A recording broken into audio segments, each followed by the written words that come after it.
ये स्कंद पुराण से है। भगवान के पूजन में घंटानाद, चंदन, पुष्प, तुलसी दल, धूप और दीप का महात्म्य है।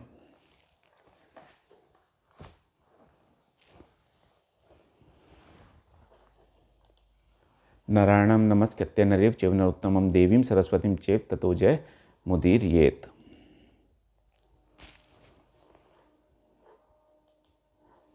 शिव भगवान कहते हैं, घंटा सर्ववादमय है, वह मुझे सर्वदा प्रिय है। मेरी पूजा के समय उसे बजाने से मनुष्य 100 कोटि यज्ञों का फल प्राप्त करता है। घंटानाद सदा ही करने योग्य है। विशेषतः मेरी पूजा के समय घंटा अवश्य बजाना चाहिए।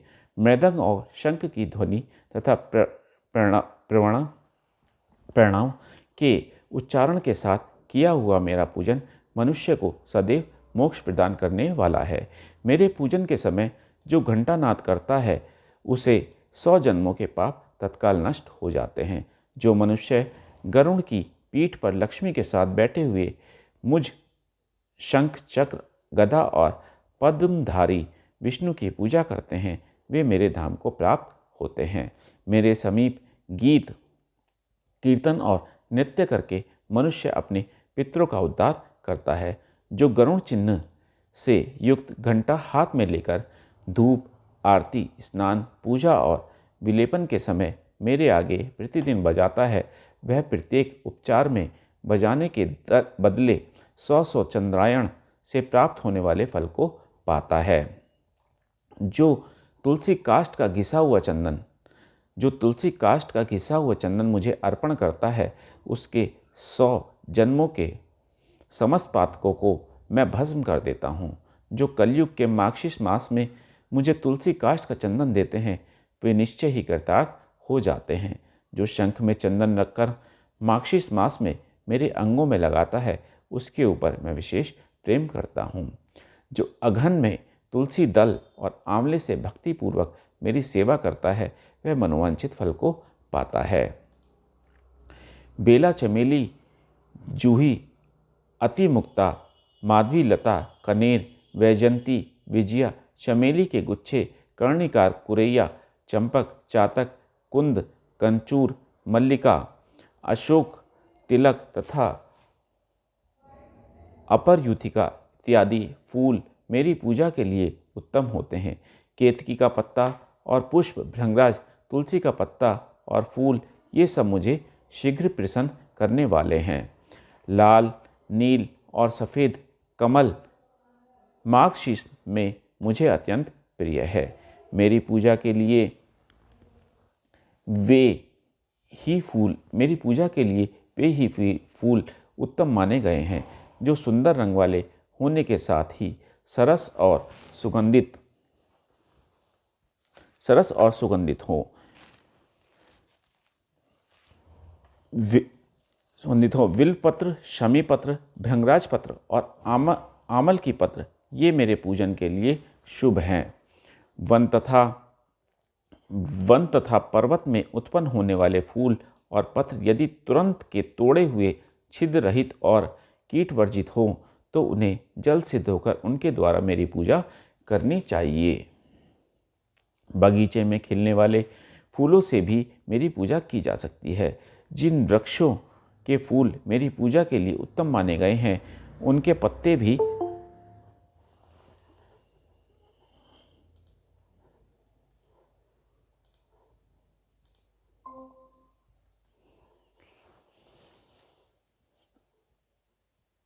वन तथा पर्वत में उत्पन्न होने वाले फूल और पत्र यदि तुरंत के तोड़े हुए, छिद्र रहित और कीट वर्जित हों, तो उन्हें जल से धोकर उनके द्वारा मेरी पूजा करनी चाहिए। बगीचे में खिलने वाले फूलों से मेरी पूजा की जा सकती है। जिन वृक्षों के फूल मेरी पूजा के लिए उत्तम माने गए हैं, उनके पत्ते भी उत्तम हैं। फूलों और पत्तों के अभाव में उनके फूल भी चढ़ाए जा सकते हैं। इन पत्तों, फलों और फूलों से भी जो अघन में मेरी पूजा करता है, उस पर प्रसन्न होकर मैं अपनी भक्ति देता हूँ। जो मनुष्य तुलसी की मंजरियों से मेरी पूजा करता है, वह मोक्ष का भागी होता है।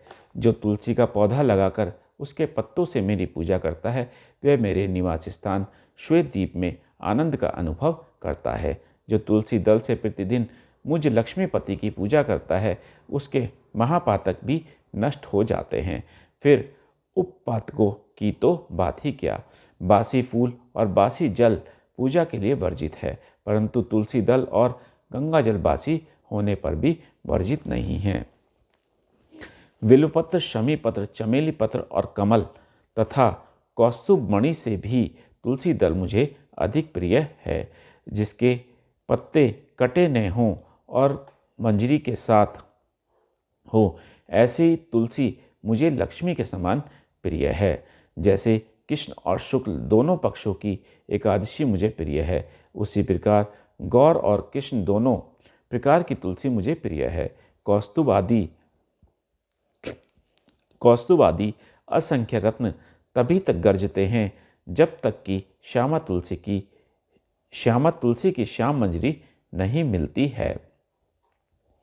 जो मेरी पूजा के लिए मांगने वालों को तुलसी दल देते हैं तथा अन्य भक्तों को भी तुलसी दल अर्पण करते हैं, वे मेरे अविनाशी धाम को जाते हैं।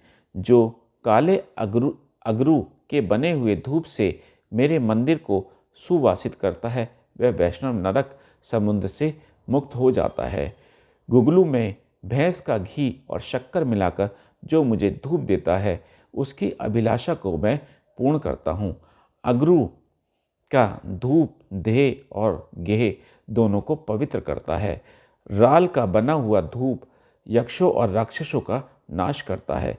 चमेली का फूल, इलायची, गुगुल, हरे, कूट, राल, गुड़, छड़, छरीला और व्रजनखी नामक गंध द्रव्य, इनके साथ धूप का संयोग होने से इन सबको दशांग धूप कहते हैं।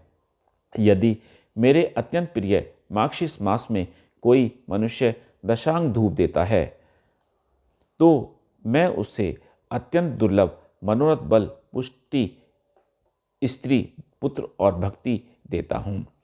अनेक बत्तियों से युक्त और घी से भरे हुए दीप को जलाकर जो मनुष्य मेरी आरती उतारता है, वह कोटि कल्पों तक स्वर्गलोक में निवास करता है। जो अघन के महीने में मेरे आगे होती हुई आरती का दर्शन करता है, वह अंत में परम पद को प्राप्त होता है। जो मेरे आगे भक्तिपूर्वक कपूर की आरती करता है, वह मुझे अनंत में प्रवेश कर जाता है। जो मंत्रहीन और क्रियाहीन मेरा पूजन करता है, वह मेरी आरती कर देने पर सर्वथा परिपूर्ण हो जाता है। जो मार्गशीर्ष मास में कपूर से दीपक जलाकर मुझे अर्पण करता है, वह अश्वमेध यज्ञ का फल पाता है और अपने कुल का उद्धार कर देता है। यह आज का पाठ कंप्लीट हुआ। कल हम पढ़ेंगे स्तुति पाठ, मंत्र जप, साष्टांग प्रणाम तथा दामोदर मंत्र के जप का महात्म्य। मार्गशीर्ष मास का महात्म्य देखा कितना जानता था कोई इससे पहले कि मार्गशीर्ष मास इतना इम्पोर्टेंट है? नहीं।